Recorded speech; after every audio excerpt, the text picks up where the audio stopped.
Okay, so the first thing you're going to want to do in QuickBooks is go to Bank Feeds. When you get to Bank Feeds, the screen looks like this. So you'll need to go up here to this double arrows, which then opened up this pop-up window here, which is going to take us straight to SunTrust. Once you're into SunTrust, you need to sign on with their user ID and password, and you'll want to make sure that you choose the online cash manager because their login won't work with the other one. And so I'm going to enter this in.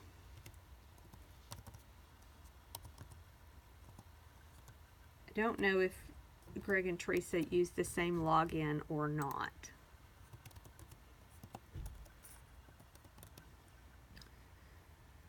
Okay, then I clicked the red arrow to take me to the next part.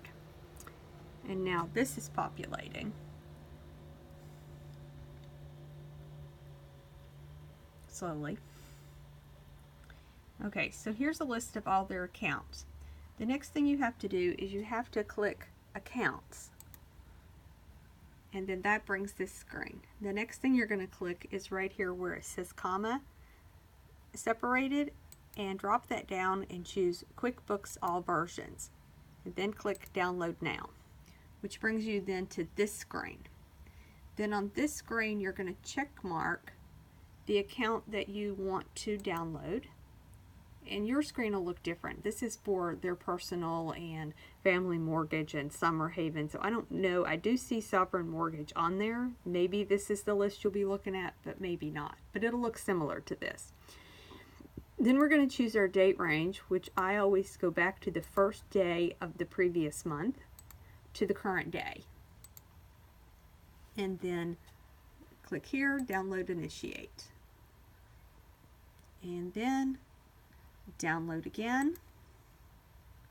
And then open. And then OK. And then another OK. And now we're back to the transactions list where we started, but now for this account it tells me there's 14 transactions. And I'll need to click this transactions list, which now brings this list on the screen, which just is a holding account of the transactions that SunTrust tells QuickBooks have happened on the bank level. If I pull this down to get to the bottom of the screen, the ones in red are suggestions saying, we see you've had a transaction with AT&T before and you called it telephone expense. So it sees we've had Bright House, we've had Lowe's, we've had FPL. So it's saying, if you agree, these are already check marked. And so I can go down here to batch actions and hit the arrow beside it and say add and approve these. So I took 7 off the list, and now I have 7 more that I need to tell QuickBooks what they are. Okay, so here's one that's a check number. Check number 5092, cashed on 12/5/2018 in the amount of $550. Now I have to go back to my account balances over here and back to the account that I'm working on and get their list of transactions on the screen, which I'm going to arrow down, pull the arrow down. This date range only goes to 11/28, so up here I'm going to change this date range to take me back to November 1st and click View, so that I can see all the transactions to November 1st. So here's this check number 5087. I'm going to click on that to see who that check was written to. And this one, they're kind of hard to read sometimes, but this one tells me it was written to Seawinds Condo Association. So I'm going to cancel that.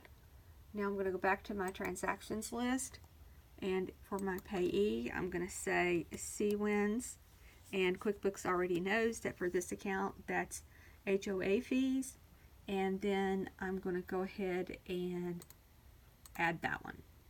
So that's how you get the transactions from the bank into the holding account in QuickBooks, and then what you do with them once they're in this holding account. And as long as they're on this list, they are not yet in the register. They do not go in the register until you click down here and choose Add and Approve, once you have said who the payee was and what the account was. Okay, hope that helps.